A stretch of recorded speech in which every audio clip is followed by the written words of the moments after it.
Hello everyone, మీరు R&D గురించి వినే ఉంటారు కదా, రీసెర్చ్ అండ్ డెవలప్మెంట్. సో దాంతోపాటు ఇప్పుడు ఇన్నోవేషన్కి సంబంధించి సెంట్రల్ గవర్నమెంట్ ఒక కొత్త స్కీమ్ తీసుకుని రాబోతుంది. ఆ స్కీమ్ మన భారతదేశ చరిత్రను మార్చబోతుంది. సో చాలా కంపెనీలు ఈ స్కీమ్ ద్వారా లబ్ధి పొందబోతున్నాయి. ఆ స్కీమ్ ఏంటి అనుకుంటున్నారా? ఏంటి నమ్మరా? ఇది స్కామా అనుకుంటున్నారేమో. కాదు, ఇది స్కీమే. చిన్న స్కీమ్ అనుకుంటున్నారా? కాదు, ఇది చాలా పెద్ద స్కీమ్. సో ఈ స్కీమ్ గురించి మనం తెలుసుకోదాం. వీడియోని చివరి వరకు చూడండి. మా ఛానల్ని లైక్ చేయండి, సబ్స్క్రైబ్ చేయండి. సో చేసేసుకున్నారు కదా. So what is RDI? RDI అంటే ఏంటి? Research development and innovation scheme. ఇది 1,00,000 కోట్లతో మన దేశం యొక్క భవిష్యత్తును నిర్దేశించే స్కీమ్ అన్నమాట. ఎవరైతే రీసెర్చ్కి సంబంధించి కానీ లేదా హై ఇంపాక్ట్ రీసెర్చ్లు ఇవి ఉంటాయి కదా, దానిలో పార్టిసిపేట్ చేసేవాళ్ళు ఉంటారు కదా, వాళ్ళు కనుక పార్టిసిపేట్ చేస్తున్నట్లయితే వాళ్ళకి లేదా స్టార్ట్ చేయాలనుకున్న వాళ్ళకి ఇది చాలా చక్కగా ఉపయోగపడుతుంది.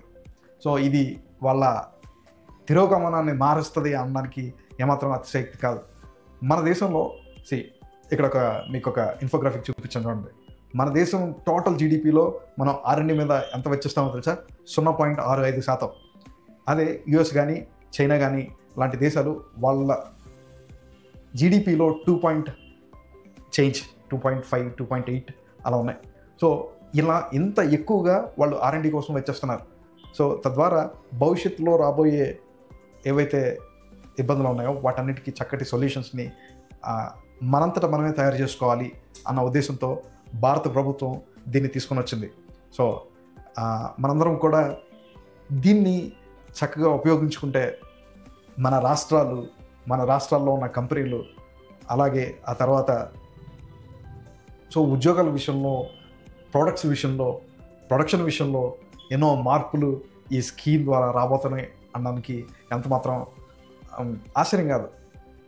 మనకి సింపుల్గా అర్థం అవ్వాలి అనుకుంటే, సపోజ్ ఇప్పుడు ఒక ఎలక్ట్రానిక్ కంపెనీ ఉందనుకోండి, లేదా ఎలక్ట్రికల్ వెహికల్స్ మ్యానుఫ్యాక్చరింగ్ చేసే కంపెనీ ఉంది. సో దానిలో వాడే బ్యాటరీస్ ఉంటాయి కదా, ఇదివరకు డిఫరెంట్ కైండ్ ఆఫ్ బ్యాటరీస్ని మనం వాడుతున్నాం. సో లియాన్ బ్యాటరీస్ వాడాం, లిథియం బ్యాటరీస్ వాడుతున్నాం, తర్వాత లెడ్ సెల్ బ్యాటరీస్ వాడేవాళ్ళం. సో ఇప్పుడు టెక్నాలజీ మారుతూ వస్తుంది. ఒకవేళ మీరు ఇలాంటి ఏదైనా రీసెర్చ్ని చేయాలి అని అనుకుంటున్నారు అనుకోండి, ఆల్రెడీ రీసెర్చ్ స్టార్ట్ చేశారే అనుకుందాం. సో దీనికి సంబంధించి ఈ రీసెర్చ్ ప్రాసెస్ అనేది చాలా తక్కువ స్పాన్లో అయిపోదు. సో కొంతమందికి it takes months, years, 1-2 years కూడా కాదు, కొన్నిసార్లు tens of years, hundreds of years కూడా జరిగినాయి. సో ఏదైతే ఈ దీర్ఘకాలిక రీసెర్చ్ ప్రాసెస్ మీద పెట్టుబడి పెట్టడం అనేది చాలా రిస్క్తో కూడుకున్నది. సో ఇలాంటి రిస్క్ తీసుకొని ఎవరైతే ఈ ఇనిషియేషన్ తీసుకుంటున్నారో వాళ్ళకి తక్కువ వడ్డీతో రుణాలు ఇవ్వాలి, అది కూడా దీర్ఘకాలం ఇవ్వాలి. అండ్ సాధ్యమైతే 0% వడ్డీతో ఈ యొక్క రుణాలను ఇవ్వాలి అనేది అసలు ప్లాన్ అన్నమాట. సో తద్వారా మనకేంటి లాభం అని అనుకోవచ్చు, మనకి చాలా లాభాలు ఉన్నాయి. సో ఇప్పుడు ఆంధ్ర తెలంగాణలో ఏదైతే కంపెనీలు ఉంటాయో, అంటే మన లోకల్గా ఆలోచన చేసుకుంటే ఆంధ్ర తెలంగాణ లోకల్లో కొత్త కంపెనీలు వస్తాయి, కొత్త ప్రోడక్ట్స్ వస్తాయి. ఆ కొత్త ప్రోడక్ట్స్ రీసెర్చ్ చేయడానికి పెట్టుబడులు వస్తున్నాయి. సో కంపెనీలు పెరిగే అవకాశం ఉంటుంది అనేది మనకి చాలా చక్కటి ఎంకరేజింగ్ థింగ్ అన్నమాట. సో మరి సామాన్య ప్రజలకు ఇది ఎలాంటి లాభాన్ని తీసుకొని వస్తుంది అని ఆలోచన చేస్తే, ఇప్పుడు ఉత్తమ ఉద్యోగాలు వస్తాయి, good amount of jobs and మంచి శాలరీస్తో, ప్యాకేజ్తో కూడిన హై టెక్నికల్ అండ్ టెక్నాలజీతో కూడుకున్న జాబులు పెరుగుతాయి, కంపెనీలు పెరుగుతున్నాయి. కాబట్టి ఇంజనీరింగ్ విద్యార్థుల్ని కోకొల్లలుగా ప్రొడ్యూస్ చేసే ఆంధ్ర తెలంగాణ రాష్ట్రాల లాంటి రాష్ట్రాలకి ఖచ్చితంగా ఇదొక మంచి శుభవార్తే అని చెప్పుకోవచ్చు. అండ్ రెండవ ముఖ్యమైన విషయం ఏంటి అని అంటే, ఇప్పుడు మన దేశం ఉంది, మన దేశంలో కొన్ని ఎలక్ట్రానిక్ చిప్స్ కానీ, కొన్ని AIకి సంబంధించిన GPIO మాడ్యూల్స్ కానీ, లేకపోతే రక్షణ రంగానికి సంబంధించిన యుద్ధ విమానాలు కావచ్చు, వగైరా చాలా మనం బయట దేశాల మీద ఆధారపడి వాళ్ళ దగ్గర నుంచి ప్రోడక్ట్ తెచ్చుకొని మనం చేసుకుంటున్నాం. అదే ఇప్పుడు మనం అభివృద్ధి చేసుకుంటే బయట దేశాల మీద ఆధారపడే అవసరత తగ్గిపోతుంది అన్నది మనకి ఒక మంచి ఎంకరేజింగ్ థింగ్ అన్నమాట. సో ఇక్కడ చూస్తే ఈ ఏరియాస్ అన్నీ కూడా మన జీవితాల్లో చాలా ఎక్కువ మార్పులను తీసుకుని వస్తాయి. అండ్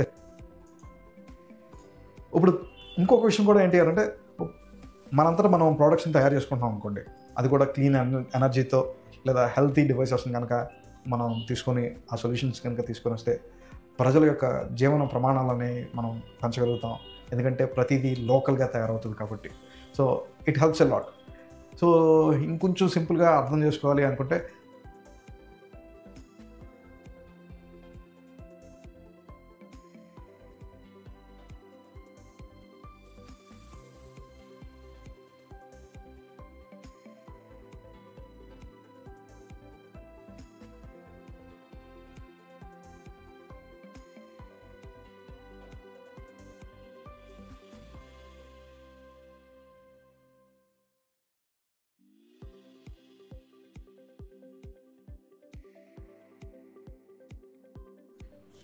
ఈ గవర్నమెంట్ స్కీమ్ ఏదైతే ఉందో ఒక పెద్ద ట్యాంక్ లాగా ముందే ఏర్పాటు చేయబడిన ఒక ట్యాంక్ లాగా, దానిలో 1,00,000 కోట్లు ఇన్వెస్ట్మెంట్ సేవ్ చేసి పెట్టి ప్రతి ఒక్కరికి, ఎస్పెషల్గా ఇలా రిస్క్తో కూడిన ఇన్వెస్ట్మెంట్ స్టెప్ తీసుకున్న ప్రతి ఒక్కరికి ఈ యొక్క ట్యాంక్లోని నీళ్లు వాళ్ళకి అవసరమైనప్పుడు ఖచ్చితంగా అందించాలి.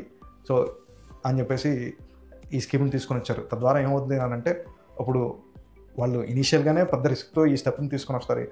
ఎక్కువ పెట్టుబడి పెట్టాలి కాబట్టి, ఎక్కువ కాలం పెట్టుబడి పెట్టాలి కాబట్టి, వీళ్ళకి సపోర్ట్గా గవర్నమెంట్ రెండు కలిసి ఈ దీర్ఘకాల ఫండింగ్ ద్వారా ఎన్నో గొప్ప కంపెనీలను, ఎంతో గొప్ప టెక్నాలజీని, సెమీ కండక్టర్స్ని, ఏఐని, ఫార్మాలో ఇన్నోవేషన్స్ని తీసుకొని వచ్చి మన ఈ టెక్ రైతులంతా టెక్ ఫార్మింగ్ చేసి సైంటిస్టులు కావచ్చు, అది స్టార్టప్లు కావచ్చు, ప్రపంచ స్థాయి మెచ్చుకునే పంటలు పండిస్తారు. అంటే ఫ్రూట్స్ని బేర్ చేస్తారు అనడంలో అతిశయోక్తి కాదు. బట్ క్లియర్గా మనం గుర్తుపెట్టుకోవాలి ఏంటి అని అంటే, ఆర్డీఐ స్కీమ్ అంటే కేవలం ఒక ఫండ్ కాదు, ఇది మన దేశ భవిష్యత్తు. సో మన దేశ భవిష్యత్తుపై పెట్టుబడి అన్న విషయాన్ని మనం గుర్తుంచుకోవాలి. ప్రతిభ ఉన్న, పరిశోధన శక్తి ఉన్న సంస్థలు కలిస్తే వికసిత్ భారత్ అని మోదీ గారు అంటున్నారు 2047. అది చేరుకోవడం మనకి ఒక కళలాగా ఉండిపోదు, కానీ ఖచ్చితంగా సాధ్యమై తీరుతుంది. దానికి ఇదొక మంచి బేస్ అండ్ సపోర్టింగ్ సిస్టమ్ అనేది మనం గుర్తు చేసుకుందాం. ఈ ఇన్ఫర్మేషన్ని మీ ఫ్రెండ్స్కి షేర్ చేయండి, లైక్ చేయండి, సబ్స్క్రైబ్ చేసుకోండి. Signing off.